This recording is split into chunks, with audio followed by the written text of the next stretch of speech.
Bom dia, bom dia, bom dia, bom dia. Bom dia, Vili. Bom dia, Amanda, Leonardo, Vili de Colônia, na Alemanha, Manu de Floripa, Léo de Balneário. É uma verdadeira reunião internacional aqui. E o Sazão, uma salva de palmas para o Sazão, pessoal. Várias pessoas perguntam onde estão as lives. Estão no canal Calditos. Graças ao César. Cezão, obrigado, cara. O César tem salvo minhas lives. Algumas pessoas perguntam também onde podem assistir. Antigamente ficava no Stories por 24 horas. E agora fica no IGTV. Então, se você quiser... Christian, paz de Cristo, Senhor. Saludo desde el Paraguay. Bendiciones, hermano. Bendiciones. Dios bendiga Paraguay. Anderson Gossen, sei lá de onde que ele é, Coronel Vivida, Presidente Prudente, eu não sei de onde que o Anderson é, eles vivem sempre em outro lugar.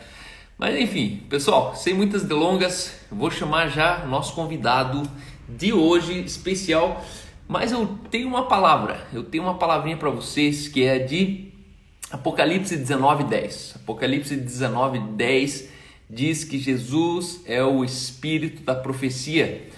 Jesus é o Espírito da profecia. No Antigo Testamento, testemunho significava fazer de novo. Aonde havia um testemunho, havia ali, sim, a possibilidade de fazer de novo.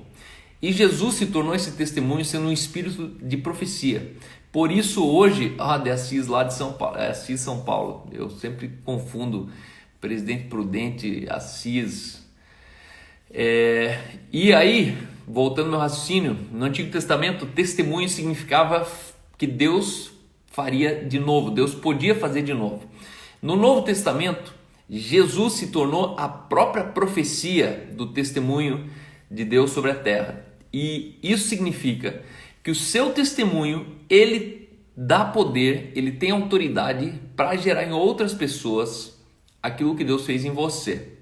Por isso é muito importante eu e você, nós testemunharmos com o espírito da profecia. Jesus é o espírito da profecia. E quando eu e você nós testemunhamos, nós concedemos autoridade, nós geramos fé em uma pessoa dizendo: se ele fez em mim, ele pode fazer em você. Muitas pessoas não entendem muito por que testemunhar. Aliás, nós deveríamos ressignificar, trazer de volta para os nossos cultos o costume que nós tínhamos antigamente de testemunhar. Muito crente é vazio de testemunho. Crente que é vazio de testemunho precisa se converter, precisa nascer de novo. É impossível você viver sobre essa terra sendo um crente em Jesus, nascido de novo, numa realidade da nova criação, e não carregar com você alguns testemunhos. Testemunho não é contar vantagem, testemunho é você trazer para as pessoas uma fé que é suficiente para elas alcançarem aquilo que você alcançou também. Beleza? Então, Apocalipse 19:10, você vai ver que é a base desse pensamento de hoje. E eu agora, longas, e vou cuidar do meu chimarrão hoje, eu vou deixar bem longe esse chimarrão abençoado. E aí, mano? E aí, tá me ouvindo? Fala, varão valoroso, que saudade de você, meu pastor. Pastor. Tamo aí, tamo aí. Pastor daqui, pastor de lá. Aonde você tá agora? Tô aqui em casa, Redding, Califórnia. Aqui são 7 horas da manhã ainda. Glória. Me acordou hoje, hein, cedo, na Coisa quarentena. boa. Não, mas estamos aqui, estamos aí presente. Obrigado por chamar. Deixa eu introduzir você aqui pro pessoal. A gente está aqui reunido em nosso culto diário, todos os dias, 11 horas da manhã. Muitas pessoas têm congregado com a gente aqui de perto e longe. E o convidado de hoje é mais um dos pastores da Igreja do Cinema. O Bruno Gaspar é um dos caras que eu mais respeito, admiro, honro, baseado no testemunho de vida que ele, dentro de uma geração depois da minha, alcançou, viveu. Eu sou fã desse cara. Por quê? Porque aquilo que a gente achava que era coisa dos mais antigos, que essa geração é mais isso, é mais aquilo, que a geração de hoje não é fácil, que blá, blá, blá. O Bruno é a prova real de que essa geração, quem quer faz, quem quer se posiciona, quem quer alcança. E eu sou muito grato a Deus por pessoas como ele. Ele é quando eu falo aqui nas minhas lives que um dos maiores pedigrees no reino de Deus é um assembleiano.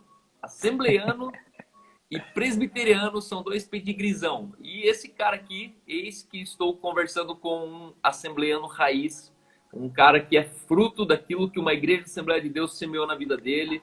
E ele vai contar um pouco pra gente dessa história.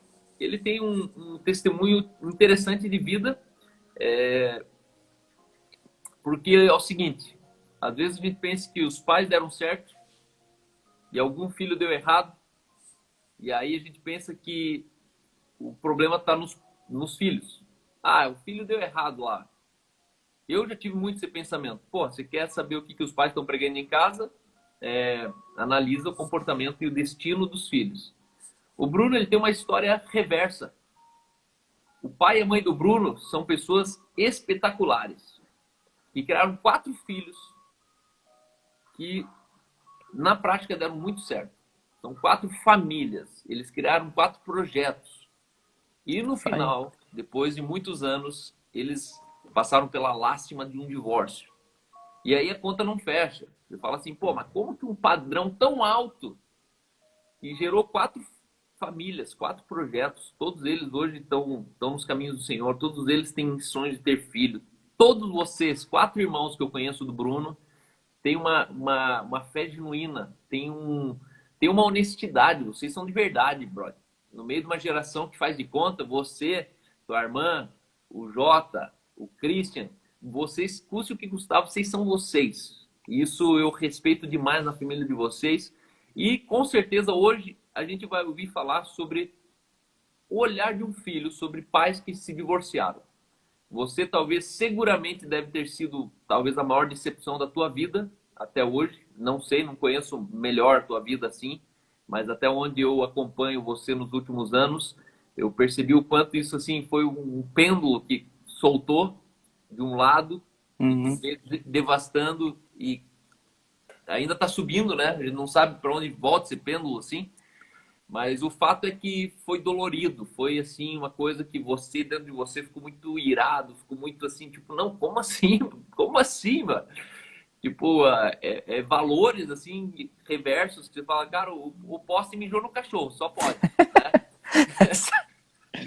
Não era deles que eu esperava isso. E a gente não tá aqui, obviamente, para falar dos seus pais, tá? A gente tá aqui para falar de um testemunho de um filho do teu lado que superou, que separou os assuntos, que não projetou talvez a frustração no casamento dos seus pais, no teu casamento. Ao contrário, acho que isso foi um motivo para você pegar uma chave e firmar algumas porcas soltas que você fala, cara, lá exatamente. No começo, as coisas precisam ser ajustadas no começo. Eu sempre falo que meio grau de uma bússola, ela determina um outro destino. Então, às vezes você olha a bússola e fala, é por ali. Não, mas tá certo? Não, tá perto, tá? É só meio grau, é por ali. Né? Uma bússola desregulada, ela nunca te leva onde você deveria chegar, né? Você nunca vai chegar. E o fato é que casamento é uma partida, né? É um barco, um navio que está encostado no porto, que enquanto você está no porto, qualquer caminho é um caminho. Mas a hora que você começa a navegar e perde de vista, assim, ó, nos 360 graus, você perde de vista a terra, aí ferrou, mano. É muito grande, né? Você errou um grauzinho, você para aí nós no outro continente. Assim, ó, vamos ali, ó. Vamos ali, ó. Ali é onde, mano? Então, o casamento é um negócio seguinte. Em mar aberto, se você não tiver uma bússola, você está frito. Sim. Eu acredito que esse é o cenário perfeito de muitos casamentos hoje. Eles saíram de um porto, eles saíram de um lugar concreto, eles tinham uma certeza. Só que no meio do percurso, eles perderam o sinal, perderam a rota, eles perderam, né? Então, tudo isso eu quero conversar com você hoje, Brunão. Beleza. Você é um cara que é parte integrante da Igreja no Cinema. Você é um dos pilares que sustentou essa igreja em muitos aspectos. A gente está muito animado com o teu retorno, com o retorno da tua esposa, a Louise. Eles são um casalzinho fresco, faz o quê? 2 anos, 3 anos, você está casado? 2 anos e 5 meses. 2 anos e 5 meses. Então, quase 6 meses agora. 2 anos e 6 meses. Já estão navegando em algumas águas mais distantes do porto, né? E aí eu queria que você contasse um pouco pra gente aonde Jesus entrou na tua história, Uhum. quais foram os marcos que te trouxeram até o dia chamado hoje, que Sim. construiu esse cara brilhante que você é. Cara, sem demagogia, mas você é um dos caras, assim, que, que é prazeroso quem tem você na vida, mano. Porque quando a vida tá Obrigado. ruim, aparece o Bruno e tudo fica tão bom. Vai Né? dar tudo certo, pastor. Vai dar tudo certo. A frase do Bruno é a seguinte: vai dar certo. Vai dar certo. E Ó, eu a era casa tá pessimista, hein? caindo, o mundo desabando, tá tudo perdido. E aparece sempre o Bruno falando: ah, vai dar certo. Ah, vai dar certo. E várias vezes eu duvidei que ia dar certo. Mas Ah, cara. no fim, o Bruno sempre tem razão. Então é com você, meu irmão. Obrigado primeiramente por me convidar. É sempre muito bom conversar com você. A gente sempre tem uma conversa muito boa junto, sempre a gente tem você sempre fala da linha intimidade e respeito, né? Eu acho que a gente equilibra bem isso. Eu e você tem uma linha muito boa nesse sentido de intimidade, de respeito. E eu sou grato a Deus porque eu tenho um pastor na minha vida. Você hoje é meu pastor, meu mentor e jovem. E é legal de ver a tua vida, é legal de acompanhar a tua família, é legal de crescer junto com você, com a Aline.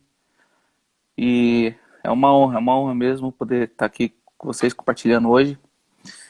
E é isso aí. Me desculpe minha câmera aqui frontal. As minhas câmeras estão. O meu iPhone está meio rachado, tanto a frontal quanto a traseira ali, mas bora lá.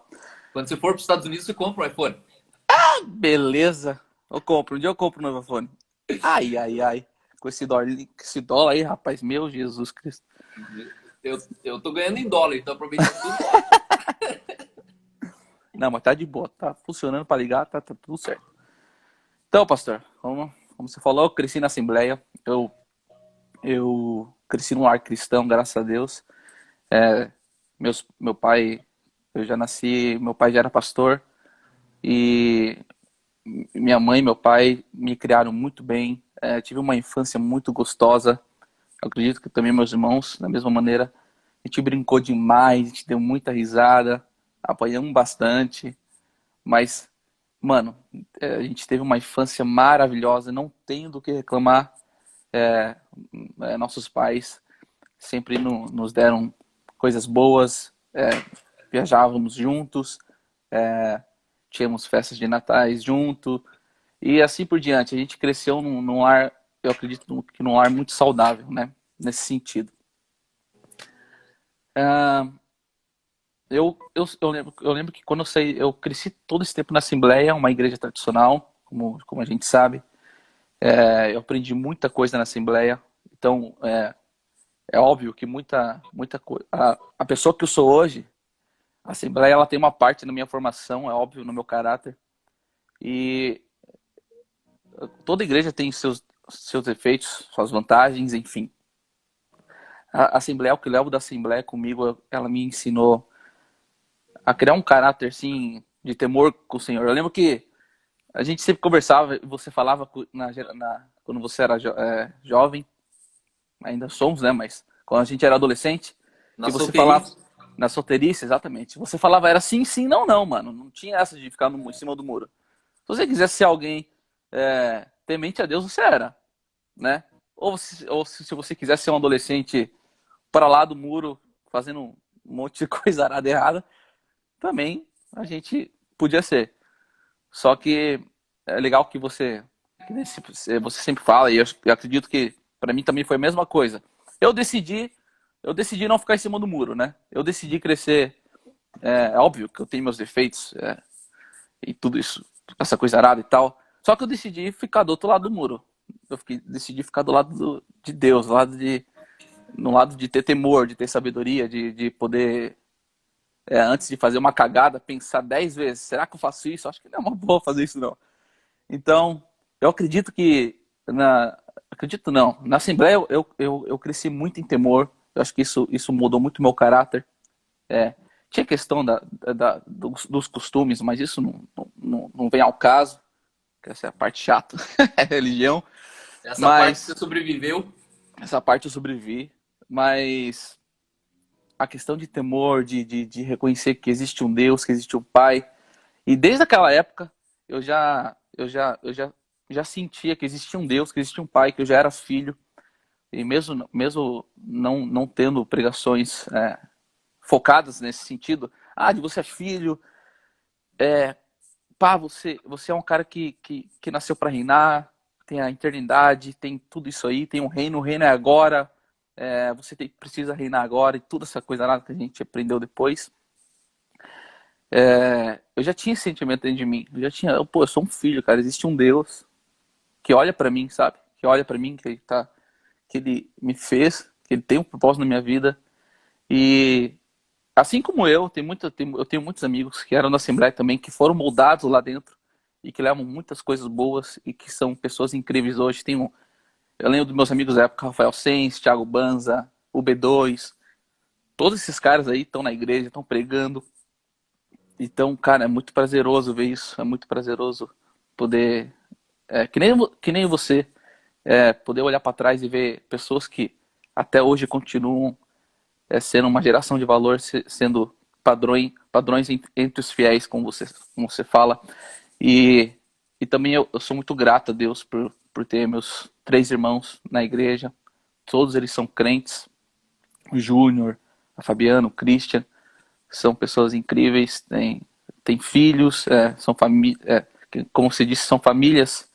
E, cara, isso é maravilhoso. Eu sou muito grato, não tenho o que falar. Putz, é muito bom ver nossos irmãos fazendo o que há de melhor nessa vida, né?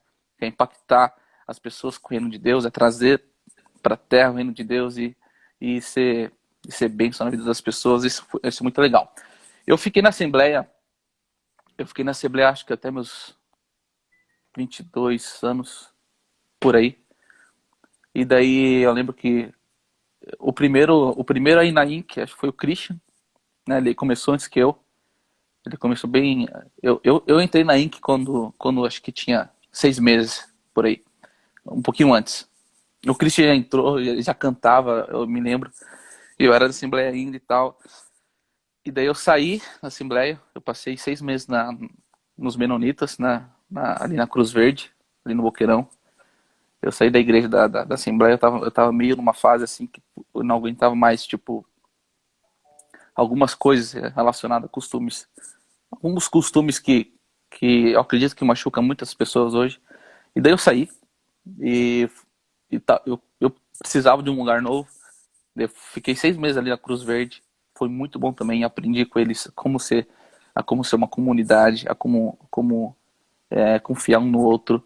Foi muito bom também. Tive um momento muito gostoso lá. E depois fui pra Inc. Fiz o teste na banda. Na época, a Carol e o Guilherme Zibert que fizeram meu teste. Foi muito bom. E acabei entrando na banda. Você pode perguntar qualquer coisa, tá? Pode me interromper aí. E Vai falando que eu já pergunto. beleza. E daí entrei. Foi o primeiro ministério na Inc. lá que eu comecei a servir com vocês na banda. Foi muito gostoso. Eu tava com o pessoal fala, tava na hype, rapaz. Eu vi a banda da Inc. Mano, eu preciso entrar nessa banda aí, velho. Eu vi a Carol, vi o Franklin, vi o Guilherme, vi o Patrick, vi o Cestarinho ali. Tinha o... Esqueci o piá do baixo. Mas ele era engraçado também. Como que era o nome dele? Era com Z. Enfim, eu vi essa banda aí, mano. Putz, cara. Isso aí era o que eu tava procurando um tempão atrás, mano. Eu preciso meditar com esses caras. Eu preciso cantar essas músicas. Era bem o meu estilo. Eu preciso fazer isso aí, cara. Eu preciso tentar. Daí eu fui lá, me meti a cara. O Christian também cantava, é óbvio, que nem eu falei. E meti a cara, fiz o teste lá. E acabou que deu certo, graças a Deus, e passei. E a Carol também, a Carol e o Guilherme, eles têm uma grande parte, porque me fizeram crescer na minha liderança de quem eu sou hoje também, como líder. Porque depois, um tempo depois que eu entrei na banda, eu virei um dos líderes da banda, né, junto com o Léo. E eles têm grande parte nisso também. Tinha o Gabriel Meleiro também. Então, só pessoas maravilhosas, incríveis. E eles têm uma grande parte de quem eu sou hoje também. dentro da INC me fizeram crescer. Carol me fez crescer muito. Sou muito grato a ela. Ela me ensinou a, a como liderar uma equipe, a como separar a amizade de liderança e tudo isso aí, né? Então foi muito bom. Sou muito grato a ela, Guilherme. E, cara, foi demais, foi demais. O Léo Tavares também, na época, tocava também. E esses caras me ajudaram a crescer, me ajudaram a crescer no meu ministério, no Ministério da Música. E me ajudaram a ver que tenho, explorar esse mundo, né, da música. E foi muito gostoso. E desde então, né, eu venho trabalhando nisso, né? Acho que a maior parte da minha vida foi na INC, foi ministrando no louvor, foi tocando, e eu sou muito grato. Tivemos tempos maravilhosos e eu nunca desanimei da INC, apesar dos altos e baixos. Como você falou, vai dar certo. Então, a gente é uma igreja muito nova, a gente é uma igreja que tem muito pela frente ainda, e tivemos momentos maravilhosos e vamos ter ainda mais para frente. Estamos tendo um momento maravilhoso exatamente agora. Isso que a gente está fazendo aqui, isso é igreja, isso é INC. E, cara, se eu não... A INC mudou minha história, né? Conheci a Luísa na INC. Eu ia alguns cultos na INC, na aba e assim por diante, mas eu servia na INC. Eu conheci minha esposa e hoje eu tô aqui fazendo a escola da Bethel por causa da minha esposa. Então, obrigado, INC, porque você mostrou a mulher valorosa, rapaz. Encontrei a mulher valorosa, meu irmão. E hoje eu tô voando graças à minha esposa, ela é uma pessoa maravilhosa, uma pessoa muito crente mesmo. Você conhece ela, todo mundo que me conhece a Luiz também, melhor do que eu. Luiz vem de uma família muito crente, com muito temor, com paixão pelas almas. E, cara, isso é incrível. Eu, desde adolescente, eu tinha um sonho de casar, eu tinha um sonho já de ter uma família, de ter filhos, e eu nunca fui um cara que brincava com o sentimento das pessoas. Isso era muito sério para mim desde adolescente. Essa história de ficar e tudo, essa coisa arada, eu levava muito sério. Para mim, eu primeiro que era muito ruim com as mulheres, então já começo por aí. Seco, orelhudo, já começo por aí. E eu, tirando essa parte aí, eu não era muito bom com as mulheres, em falar, eu tinha medo e tal. E só que com a Luísa foi diferente. Com a Luísa eu cheguei, ela é a minha mulher, ela vai ser a minha esposa. Eu olhei nela, meu futuro, eu olhei na Luísa, essa vai ser a mãe dos meus filhos. E com ela eu adquiri segurança. Não sei de onde, Deus me enviou segurança. Eu comecei a conversar e a paquerá-la. E deu tudo certo. E hoje estamos casados, graças a Deus. É um tempo muito bom. É muito bom estar casado. E passou todos esses anos, né? E aconteceu o que você falou. Meus pais, eles me criaram muito bem na igreja. Eu tive sempre esse temor, esse relacionamento com Deus. Eu nunca saí da igreja, nunca me desviei, graças a Deus. Eu sempre continuei na igreja, sempre continuei servindo na música. Minha família é uma família que tem muitos músicos, então meus irmãos todos fazem parte da música. Meu pai tocava trompete, minha mãe cantava, minha mãe regia o coral dos adolescentes, meu pai também, acho que na juventude dele, era líder de jovens, enfim. Então meus pais sempre também serviram muito à igreja, eles são maravilhosos, minha mãe é maravilhosa, meu pai é maravilhoso, e 50% que eu sou hoje, ou mais, é por causa deles, né? Então, eles me mostraram o caminho, né? Eles me mostraram o que era certo. Aonde que entrou esse sonho de ter família? Que momento da tua história, da tua vida, que você despertou para isso, que você se posicionou nisso? Cara, é interessante, porque eu sou paulista, então eu cresci numa família muito grande. Minha mãe tem bastante irmãos, meu pai também. E a gente cresceu todo final de ano, qualquer festinha, era aquela primarada, um monte de primos junto e gritaria. E eu cresci nesse ambiente, eu e meus irmãos crescemos nesse ambiente de estar sempre com os primos, com as tias, fazendo churrasco, e festa de Natal, Ano Novo. Eu lembro que a gente viajava eu morava em São Paulo, a gente viajava para Floripa todo final de ano, era a viagem do ano. A gente viajava com acho que umas 3 famílias e ficava lá. Cara, então eu cresci nesse, eu não sei, eu cresci nesse ambiente de alegria, eu cresci nesse ambiente vendo que família dava certo, sabe? Que família era onde você tinha os seus melhores momentos, sabe como? De risada, de conquista. Então, eu não lembro quando exatamente no meu coração isso foi, putz, família é isso que eu quero. Só que eu lembro que quando eu era adolescente, isso parece que foi uma estaca assim que entrou no meu coração, mano, isso é o que eu quero e não arredo o pé, mano. Família é o que eu quero um dia, é o que eu quero pra mim, eu quero ter uma esposa, quero ter filhos e acabou. Esse é o que eu quero pra minha vida. Isso é interessante porque isso explica porque muita gente não quer ter família. Uhum, Muita gente que não quer ter família é porque não teve família e você resiste ao que você não conhece. Pessoas elas temem aquilo que elas nunca tiveram. Uma pessoa exatamente. que é filho único é intuitivo que ela vai querer ter um, no máximo dois filhos. Só que Sim, isso é interessante porque foi intuitivo para você ter querido ter família pelo fato de você saber o que é uma família. exatamente. Quem sabe o que é uma família nunca vai se arrepender de ter tido uma. Família é o seio social, família é o lugar do pertencimento, ainda mais quando você tem uma família funcional, ainda mais quando você tem uma razão todo dia de voltar para casa, ainda mais quando você tem um irmão em casa que você chega lá e ele comprou uma moto, e aí você não vê a hora de dar uma voltinha com a moto, você fica a noite inteira com teu irmão assistindo filme do YouTube. Ontem eu passei isso com meu filho, cara. Tipo, eu me peguei numa situação que eu vivia há 19 anos lá no Boqueirão. Há 19 anos atrás, meu irmão ele chegou assim do trabalho, ele trabalhava numa floricultura, e Uhum. ele falou assim: Cara, comprei uma moto. Aí eu peguei, fui atrás junto com ele, e eu lembro que a gente empurrou umas 8 quadras a moto, ele sentado em cima e eu empurrando. Porque acho que faltou gasolina, alguma coisa assim. Mas o fato é que, cara, a gente gastou a noite inteira com aquela moto cinquentinha, 5 marchas, foi ali que eu aprendi. E essa semana eu comprei algumas motos aqui.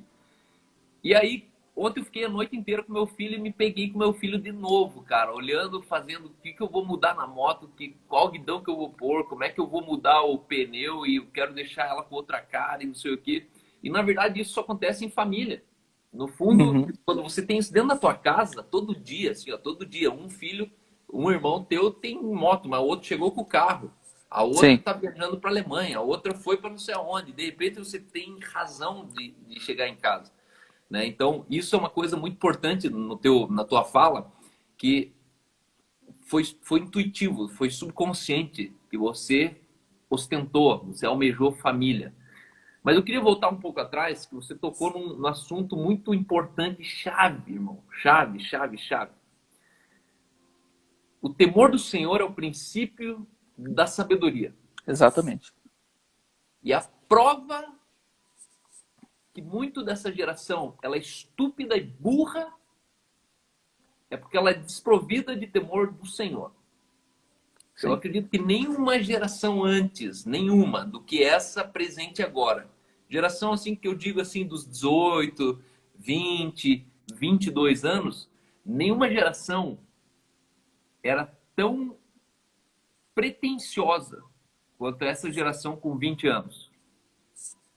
Essa é a minha leitura, tá? Talvez é uma Uhum. leitura aqui, ó, muito local do Água Verde, de Curitiba, mas dos 40 países que eu passei, eu fui conhecendo a mãe, fui conhecendo o pai, fui indo nas igrejas, eu conheci o Ministério de Jovem, eu me relacionava com muitos desses jovens.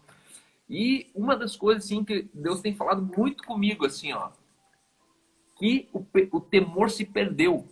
Sim, As pessoas perderam a noção do que é temor, temor de Deus. Ah, mas por que você não fez isso aí? Não, porque não pode. Sabe o que é temor de Deus? Temor de Deus é uma trava mental que você tem, que ninguém colocou ela lá. Mas você tem por quê? Porque existe uma noção do teu Criador, existe uma noção do Deus que vê todas as coisas. exatamente. E é impressionante que o temor de Deus ele funciona quando a polícia não está. Exato. O temor de Deus ele funciona quando teu pai não estava lá do lado. Aí você tá Temor... falando, acho que foi numa live, falar, Velho, a gente tem que encarar Deus e ver Deus. Quando a gente tá sozinho e fazendo alguma cagada, a gente pensa que ninguém tá vendo. Só que a gente tem que ver. Deus é como se fosse uma pessoa do meu lado. Ele tá vendo tudo que eu tô fazendo. E não tem essa, meu irmão. Não tem coisa escondida. Não existe. Não existe. Esse é o Isso, temor, entendeu? só que sabe por que a gente faz e continua fazendo, mesmo sabendo que Deus está do lado? É que Deus ele não muda o tratamento dele com a gente porque ele viu aquilo. Sim. Continua fiel. Se a gente fizesse algumas coisas do lado da nossa sogra nunca mais olhava na nossa cara. Perigoso deserdar, meu irmão. Você tá doido? Se você fizesse alguma coisa na frente da tua esposa, a tua esposa imediatamente mudaria a maneira dela ser com você. A questão é que Deus não funciona assim. Deus ele é tão resolvido, tão maduro, que Deus ele nunca vai mudar o nosso tratamento com a gente baseado ou assustado pela ação que ele Sim. tem. Loucura, né, velho? É É muito louco animal. isso. É animal. Pensar nisso é animal. A questão é que porque Deus não muda, então, por exemplo, tudo que você faz na frente da tua esposa e ela muda o tratamento, você para de fazer na frente dela. Você começa a fazer por trás. Tudo que você faria na frente da tua sogra, que você sabe que tua sogra não vai mais gostar daquilo, você para de fazer na frente e continua fazendo por trás. Por que a gente não faz as coisas por trás de Deus? Porque não precisa. Deus ele não muda o tratamento dele com a gente. Sim. Mesmo você fazendo as burradas, cagadas, fazendo besteira, assistindo besteira, né? Coisa que crente não faz, né? Só o não crente que faz. Mesmo quando você tá ali, ó, Deus ele tá do lado assim, coçando o bigode. Bobinho. Tá lá, bobinho. Esses caras são bobinhos. Só que Deus no outro dia ele te olha de novo inocente. Deus ele te olha de novo verdadeiro. Deus ele te Sim. olha de novo como você na verdade é. Porque ele não deixa de ser verdadeiro quando a gente tá fazendo uma besteira. É que existe uma lente chamada Jesus, né? Ele vê por essa lente. Vê por Jesus. E ele é Exatamente. plenitude, ele é Plenitude. plenitude. Né? Exatamente. Agora você Exatamente. imagina se a gente conseguisse ser assim com as pessoas? É, meu Que irmão. lindo Seria. seria assim, ó, se as pessoas elas fizessem as besteiras que fosse, só que elas não caíssem 1% de valor que elas têm pra gente já desde o primeiro dia que eu te vi, entendeu? Sim. Por isso É que é uma doideira. importante, por isso que é importante a gente continuar enxergando o teu pai, o meu pai, Uhum. uma ex-esposa, a mãe dos teus filhos, tal. É importante você continuar enxergando ela da perspectiva que você enxergou antes. Sim. O Verdade. pai que você sempre teve não é o pai divorciado que você tem hoje. Sim. Só que o teu pai ele só mudou de status. É social. Ele ainda é aquele cara que talvez de noite chorava com você, que o dia que estava doente ele pegou você, colocou dentro do carro, foi até o posto de saúde. Ele ainda é o pai que ficou na fila lá do postinho de saúde esperando o médico chamar você e você chorando, segurando no pescoço dele. É o mesmo pai, exatamente. E de repente a gente joga o pai no lixo e fala: não, pai, você é bandido, você é safado. Você... Não, ele não é. Ele nunca Jamais. ele não é, né? Sim, nem ele nem a mãe. São Então pessoas. isso. E a mãe é a mesma coisa. Mesma coisa. Tem o Então mesmo isso, valor pra mim. isso é muito forte, assim, quando a gente tiver essa maturidade. Mas eu creio que a minha pergunta é: como que você entendeu o temor de Deus? Eu entendo, porque a gente não precisa ser crente pra saber o que é certo e o que é errado. Porque até o diabo sabe o que é certo e o que é errado. Não é mesmo? Então, eu decidi, pastor, eu decidi na minha vida trilhar um caminho que Deus fez pra mim. Porque eu sabia que esse caminho não existe outra opção a não ser o sucesso. Não existe outra opção a não ser a uma família estruturada, um sucesso na profissão. Não existe ruim no caminho que Deus fez para nós. Não existe mal, não existe nada. E como você disse, o temor é o princípio da sabedoria. Se eu não tenho temor, em Provérbio diz, eu não tenho sabedoria. Se eu não adquiro o temor de Deus, eu não adquiro a sabedoria. Para mim adquirir para mim adquirir a sabedoria, eu preciso começar pelo temor. O temor é o princípio. E não só de sabedoria, de várias coisas. É o temor que nos segura todos os dias, né? Porque o ser humano ele tem pensamentos profundos e malignos. Só que a questão, todo mundo tem pensamentos ruins. Só Uhum. que a questão, o que que a gente faz com esses pensamentos, né? A gente tem que botar eles debaixo do nosso pé. É como você sempre ensina as pessoas. Então, esse é o ponto. Então, o temor, ele nos guia através disso, né? Nessa vereda, entendeu? Então, porque pensamentos ruins vão passar pela nossa cabeça, É. em várias épocas da nossa vida, Uhum. né? Passa a nossa pensamentos ruins passam na cabeça do crente. Ah, vou divorciar da minha esposa. Ah, vou começar a ver pornografia. Ah, vou roubar desse carinha ali. Ah, vou Vou ser malandro mentir. com o irmãozinho da igreja ali. Vários pensamentos obscuros passam. Só que a questão é que o temor, ele pega e faz a gente jogar tudo isso aí fora, entendeu? E nos priva de todas essas coisas ruins, e a gente pende pro lado, o lado que é certo, porque o É. temor, a Bíblia diz que o espírito está sempre pronto. Então se a gente tem temor, a gente pende pro lado que é mais sábio, a gente pende pro lado que é bom.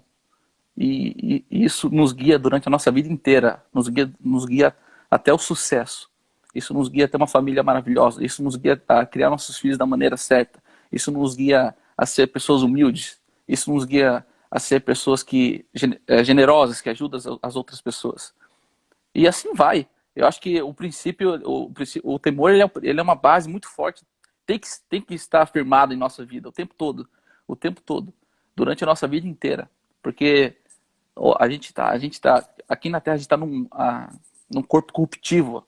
A Bíblia diz que o nosso corpo a gente vai ser transformado quando Jesus voltar. Só que por enquanto, até lá, a gente tá nesse corpo que ele se corrompe.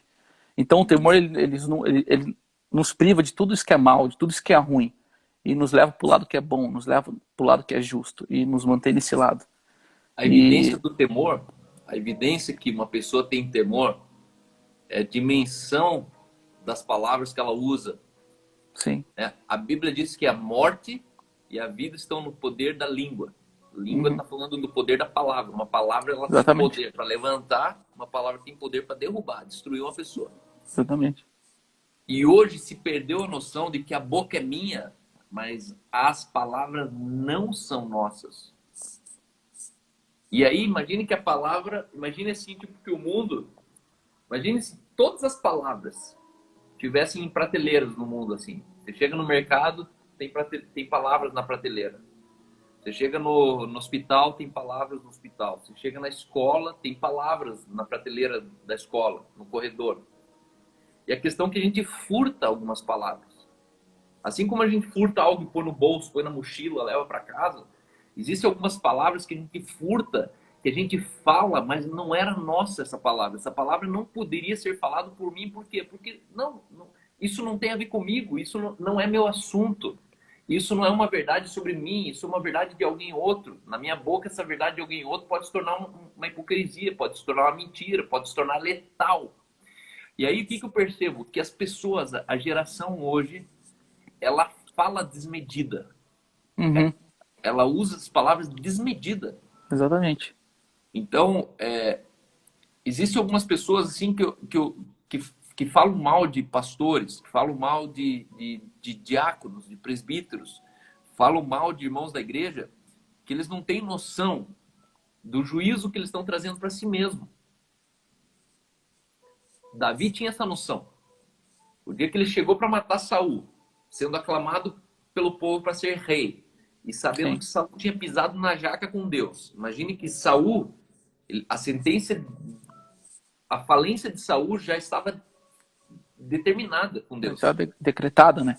Estava decretada. Davi podia Exatamente. só ter puxado o gatilho. Aí Davi Inclusive, ele Davi chega teve duas assim chances de matar Saul, né? e ele Enquanto ele estava joga, dormindo. deixa a lança ali praticamente com uma mensagem subliminar. Ó, eu podia, mas não fiz. Exatamente. Só que ele podia. E eu imagino que, quando se fala de Davi, eu imagino que muita gente. Porque o Davi, ele fugiu de Saul, né? Nessa parte da história, em com ele tinha alguns homens. Eu acredito que uns 600 homens, enfim, que eram homens que faziam parte do exército também. E eu acredito que o tempo todo, esses caras do lado dele, mano, você tem que matar Saul. Por que você não mata Saul? Davi, para de ser bobo, velho. O cara tá tentando te matar há quanto tempo? Você dá. Você dá a mão, ele quer o braço inteiro, mata ele. Mata ele. Eu acho que Davi ele devia ouvir isso o tempo todo. Só que ele não mudou o jeito dele com Saul, que nem você disse. Saul, ele era ungido de Deus. E Davi sabia disso. E ninguém toca no ungido de Deus. Ele sabia que Deus tinha estabelecido Saul no meio do povo. Ele sabia que Deus que levantou Saul. Então ele não podia mexer com Saul. Ele tinha temor. E foi o temor que segurou ele. Ele falou, não, Deus, a justiça não é eu que faço, não. Não vou fazer com minhas próprias mãos, porque o Senhor tem um plano. É isso aí. E hoje as pessoas elas não têm a noção do quanto é agressivo uma frase que você solta sobre um pastor que te decepcionou. Sim. E de repente a gente começa a falar, não, o cara ele é bandido mesmo, não, o cara tem que se ferrar mesmo, o cara tem que... E aí existem algumas coisas que dão ruim na vida. E esses dias eu conversava com uma pessoa, e as pessoas chorando e falando, calma, me ajuda, me ajuda. Eu olhei para ela e falei assim, ó, existem duas declarações que você fez na tua vida que você precisa suspender elas. E aí eu falei, lembra fulano de tal? Lembra que você falou isso, isso, isso? Isso não era verdade. Aliás, isso era verdade, mas isso não era a identidade dele. Então você pegou um erro dele e destruiu uma identidade que Deus tem na vida dele. Porque a identidade que a gente tem não é uma identidade que a gente escolheu. A gente tem uma identidade que é a extensão de Deus. Deus ele estendeu essa identidade pra gente. Quem você é uma coisa que Deus diz que você é. Não é eu que escolhi dizer que eu sou. E de repente a gente vem e questiona, rotula uma pessoa pelo erro que ela fez, destruindo uma identidade que Deus colocou nela. Deus falou que ela é isso. Não, mas ela não é. Não, ela é. Não, mas ela fez. Não. Ela fez é uma coisa, o que ela é outra coisa. Exato. E aí a gente questiona quem a pessoa é em Deus, pelo que Deus disse que ela é, baseado no que ela errou, no que ela fez. Sim. E aí te destrói. Na verdade, a gente começa a destruir a obra do Criador, porque você é uma obra do Criador. Você é o ser criado que Deus criou, estendeu a imagem e semelhança dele em você. Então, quando você agride alguém, você agride o Criador. Você agride Deus. Só que imagine que, além disso, existem algumas pessoas que Deus ele ungiu diferente. Existem pessoas que Deus ungiu, como Deus ungiu Davi, ungiu Saul, e tinha todo um povo ali que Deus não tinha ungido. Deus ungiu todo mundo. E aí eu acredito sim que existem algumas pessoas que existem unções específicas. Deus ungiu. Exatamente. Quem sou eu para falar Com aqui? certeza. E de repente, por uma decepção, por um negócio falido, por algo que não funcionou, um interesse que eu não encontrei nele, eu começo a... Da paulada. E aí essa pessoa chorando, eu falei, então suspenda essa declaração. E a outra declaração era sobre eu mesmo. Não, porque o Cal é isso, isso, isso. Falei, você falou isso? Não, não falei. Falei, acho que falou. Eu posso trazer aqui quem me contou. Acho que falou. Que você falou. Eu não tô Olha que eu tenho as conversas aqui. E aí a pessoa ali chorando, eu falei, suspenda isso. Não se meta nisso. Né? Existem algumas pessoas que elas tratam comigo, que eu falo assim, meu Deus, elas não têm noção do que elas estão falando. Porque eu hoje tenho uma noção de quem eu sou. É isso que me faz, às vezes, ser tão seguro de mim mesmo. Só que eu não sou porque eu consegui ser, eu sou porque eu descobri que eu era. Eu sou porque eu descobri o que existe atrás da minha vida, da minha existência. Sim. E aí existem algumas pessoas que se levantam contra mim, que eu olho e falo, puxa vida, não, tomara que ele não fale isso. Tomara que ele não faça isso. Porque podem roubar o carro que eu tenho, podem entrar na casa que eu tenho, mas não toque no que Deus diz que eu sou. Que isso gera para você prejuízo. Sim. Então, o temor do Senhor é o princípio da contenção da tua boca. Exato. A medida que eu temo a Deus é a medida que eu falo do que eu posso falar. Exatamente. E o que eu não posso falar, eu não falo porque eu não quero, mas eu poderia falar. É mais sábio ficar quieto. A Bíblia diz. Em Provérbios também. E por que as pessoas falam o que elas querem? Porque a boca é delas. Eu falo, a boca é minha. Não, mas as palavras não são suas. Você Exatamente. furta com a tua boca à medida que você fala uma coisa que não devia ser falada. Então, é interessante isso, porque eu vou pregar para frente sobre isso, porque o temor do Senhor é o princípio do sucesso. Sabedoria é sucesso. Não existe sucesso sem sabedoria. O cara que só tem Exatamente. sucesso, ele não é tolo, ele não é burro. Eles andam juntos, lado a lado, não tem como. É efeito colateral da sabedoria, é sucesso. A gente não busca sabedoria para ser tolo. E aí eu percebo que as pessoas querem sucesso sem sabedoria. E elas querem sabedoria sem o temor. E aí, pela sabedoria, elas pagam um curso de trader, elas vão para estudar no exterior, buscando sabedoria, elas tentam passar em medicina, elas tentam numa credencial, doutora, não sei o quê. Ah, agora eu sou sábia. Não, você não é sábia. Você só é informada. Você só foi enfiado conhecimento em você. E o conhecimento não traz sabedoria. Esse é o paradoxo. Exatamente. A Dona Maria, lá do sítio do interior, que tem pudor, que tem temor, que tem sabedoria, talvez ela não tenha quarta série. Exatamente. É loucura, né? Escreve galfo, né? Talvez ela é aquela que fala assim, ó, faz a listrinha de compra. Tem a listrinha ali em cima. Eles falam, não, Dona Maria, é listinha. Ah, listrinha. É, tinha uma aqui que ela escrevia aqui, os cachorros já comel. Daí ela escreveu, comeu com E e L. Os cachorros já comeram. Passou 50 anos ali e ainda fala, ó, os cachorros não comel. Os cachorros não comel. Mas é Ok, então. sábia. Mas era sábia. Ela tinha sabedoria de um jeito que você falava, cara, ela me ensinou de novo. Ela falou Exatamente. comigo de novo, né? E você E falando o que que me fez encontrar esse temor, o que que me fez persistir nesse caminho, no caminho que Deus fez para mim durante minha vida. A gente sempre conversa quando a gente tá junto sobre a geração, que eles falam, essa geração de 20, 18 anos, 21, 22 anos que a gente vê hoje. Eu acredito, Cal, que eu vejo essa geração, eu vejo uma geração que não tem resiliência, às vezes, sabe? E aparece um probleminha na igreja, por exemplo. Vamos pegar um exemplo aqui. Ah, o pastor foi grosso comigo. Ah, o irmão lá não me cumprimentou. Ou não me deu um abraço. Pronto, vamos sair da igreja. Ei, vamos sair da igreja porque o pastor não me cumprimentou. Fazer tudo errado nessa vida porque alguém não me cumprimentou ou porque alguém falou umas verdades para mim. E a gente aí não tem temor. Daí ela encontra uma brecha para ela querer fazer muita coisa errada. Só que não existe brecha, não existe base para você isso. fazer coisa errada na sua vida. Durante toda a minha caminhada cristã até agora, você não acha que eu tive momentos em que uma pessoa foi grossa comigo, um líder ou que seja?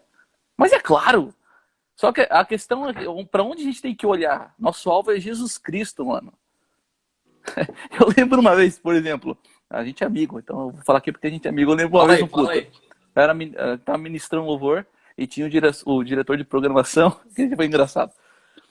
E no lança-redes a gente sempre cantava o coro, correto? Depois do lança-redes entrava cantando o coro, pá. Aquela coisa errada e tal. E daí, beleza. Aí o diretor do meu lado falando, já tinha passado o tempo, não lembro como que tava o cenário lá. Aí eu olhava pro diretor de programação, eu canto o coro ou não canto, vai dar tempo. Aí eu tava lá na escada, assim, no lado, fazendo assim pra mim, ó, não canta, não canta, não canta, não vai dar tempo. Aí você vindo, aí chegou você do meu lado, que ficou me rodeando, canto coro, canto coro, canto coro, canto coro, daí eu não cantei. E você tava ali do meu lado. Aí você pegou o microfone, já que não cantaram o coro aqui, né, então mas vamos continuar. Mano, só que eu, velho, te juro, velho, não fiquei nervoso, não fiquei nada disso, meu irmão. Eu lembro que na hora eu dei risada, foi isso que eu dei. E acabou, velho. Essas coisas acontecem.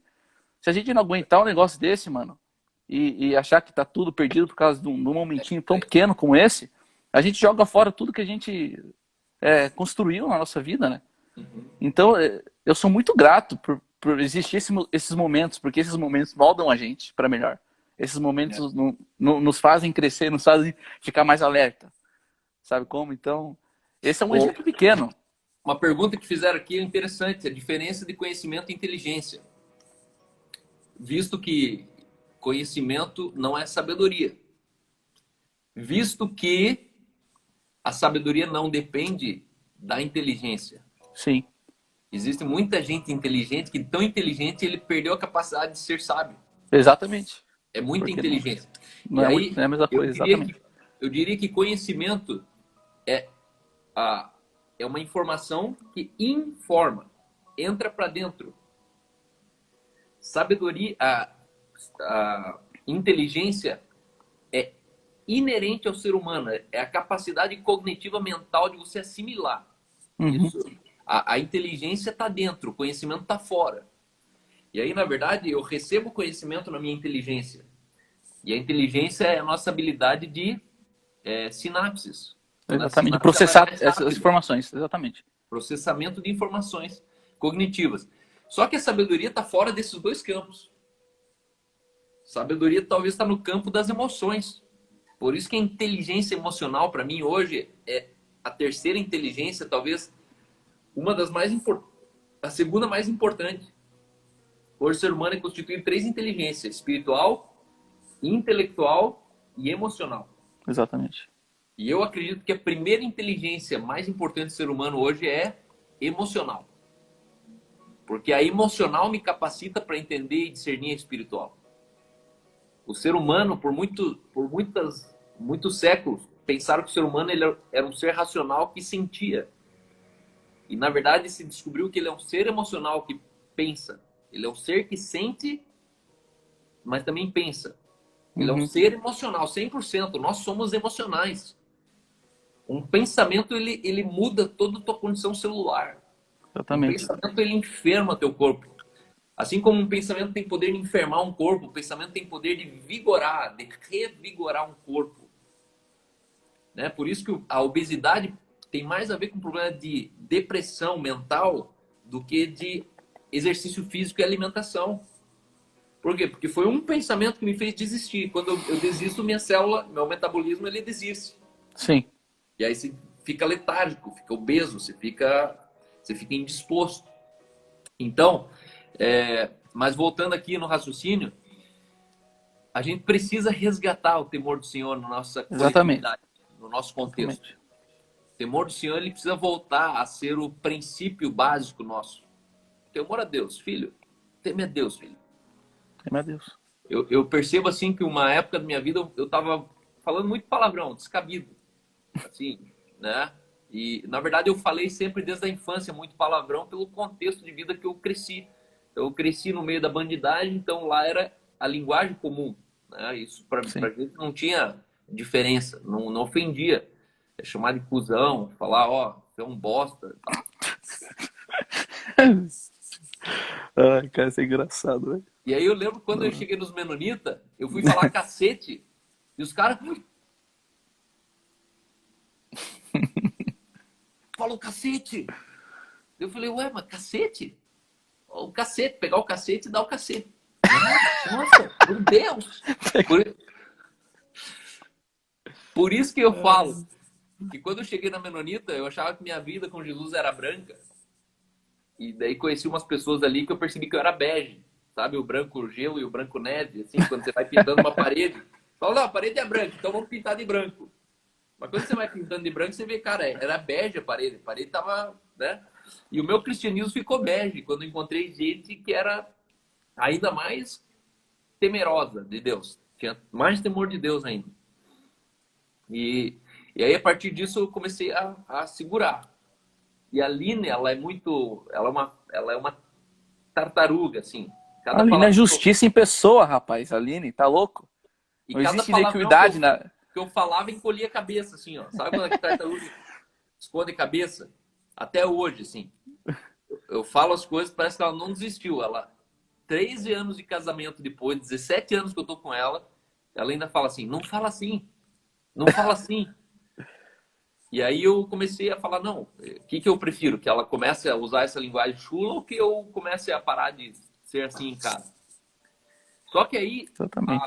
há 1 ano e meio, 2 anos atrás para cá, eu comecei a me assustar com os temas de livro. A arte de ligar o foda-se. Seja foda. Eu cheguei um dia na prateleira da livraria e eu me assustei com os temas de livros contendo palavrão.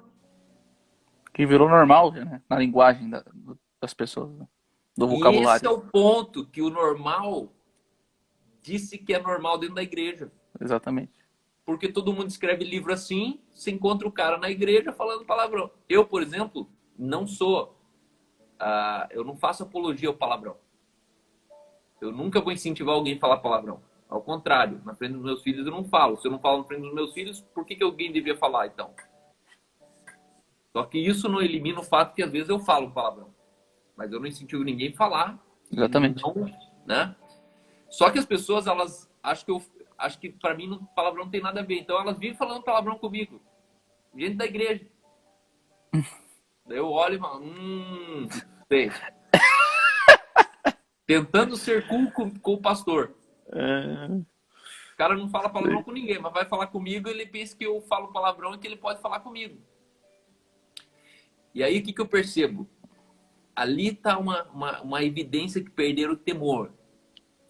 A geração perdeu o temor, chegou a mudar a linguagem dos livros na livraria. Porque pensa que é bonito ser feio. Falar palavrão é feio. Não é porque é feio que eu não falo, mas é feio. Não é porque eu falo que é bonito. Exatamente. Né? Então, faltam 40 segundos para cair a nossa live aqui. A gente vai voltar daqui a pouco. Deixa eu ver os comentários aqui. Bora voltar, rapaz. Os alemães da Menonita me trucidavam por causa dos meus palavrões. Então pare de falar. Intimidade sem respeito.